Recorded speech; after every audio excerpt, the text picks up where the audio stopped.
Hey guys, I got another tree I want to show you. This is becoming my favorite citrus tree here.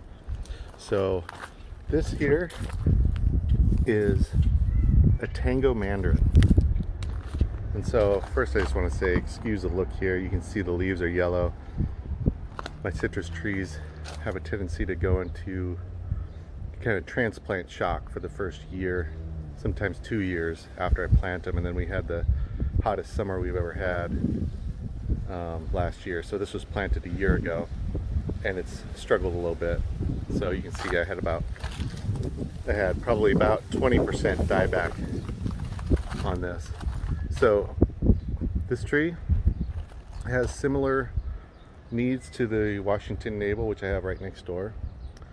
You would treat this the same way as you would any other citrus. One of the main differences is this tree, being a mandarin, is not quite as cold hardy as your orange trees are. So you got to keep that in mind when you're placing it. You want to place it in a spot that's maybe a little bit warmer in your yard. So they are hardy down to freezing, so you're good until you get down below about 32 degrees. Whereas like a citrus like this, these can go down into the high 20s and not have too much of a problem with it. So that's one of the things to be aware of. Also, another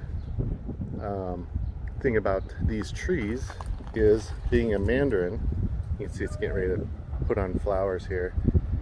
But these types of trees, just mandarins in general, have a tendency to alternate bear. So you might get a real heavy crop one year, next year a little bit lighter.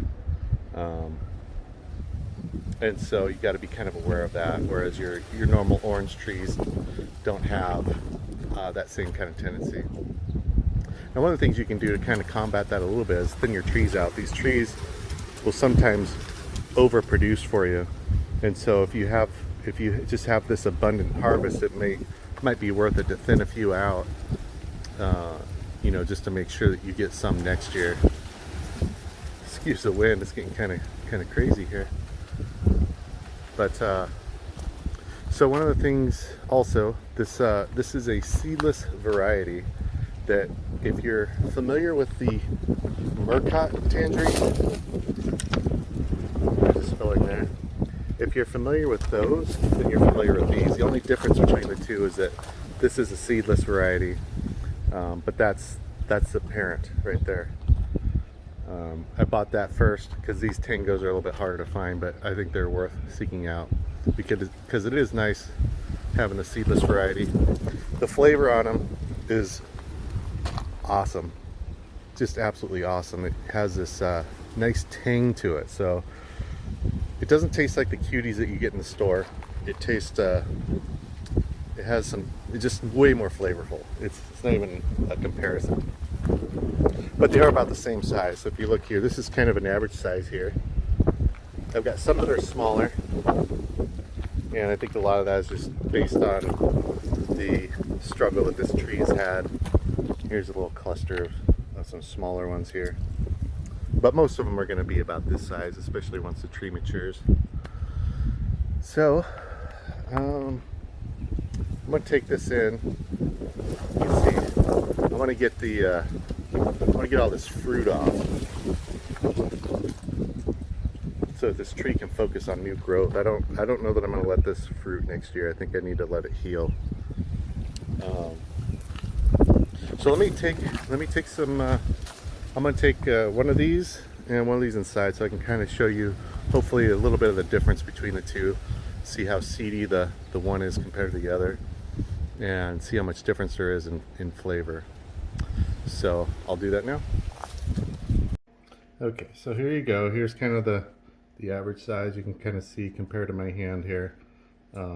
This one's not quite ripe, you can see, but it's close enough to do a quick comparison. So this is the Murcott, and this is the Tango. So I'm going to start with the Murcott, and you can see these things peel very easily. So I'm going to go ahead and pop this guy open.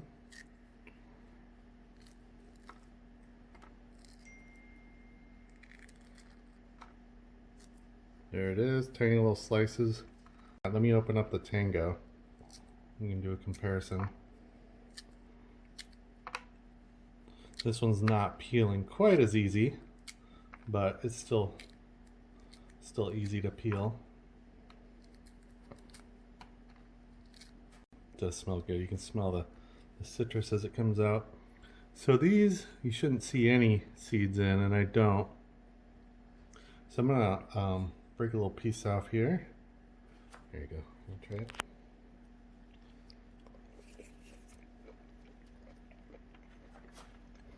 Oh my God. Man, these are so good. It's got a nice little tart bite to it, which is just so, if you like that, this is a great tree for you to grow. Now I'm going to compare it to this is the Murcott. So my little piece had a couple little seeds in it, but it tastes very similar. I do think the Tango's maybe a little bit better, but that could be just the difference in ripeness. The Tango was a little bit more ripe, but I'm telling you, this is a great fruit. So if you like citrus, you like oranges, this would be a good supplement to your orange tree. I like these. I like the taste of these a little bit better than the navel orange, but like I said, they can have a tendency to be alternate bearing. So I like having both. I like having my Washington navel, and this is good too. Alright guys, so that's going to wrap up my video on the Tango Mandarin. I just wanted to cover this tree real quick because if you are considering citrus in your yard, you know, you can't beat a Washington navel, but if you're looking for an additional citrus, this is a good one. You can see we're in March right now, and this thing still has some fruit on it. So fruits from February through about mid-March, and then you know, just like other citrus, this will sit on the tree for a little while, so you don't have to worry about coming out here and getting everything within a couple of days. So alright guys, I hope you enjoyed the video on the Tango Mandarin. Thanks for watching.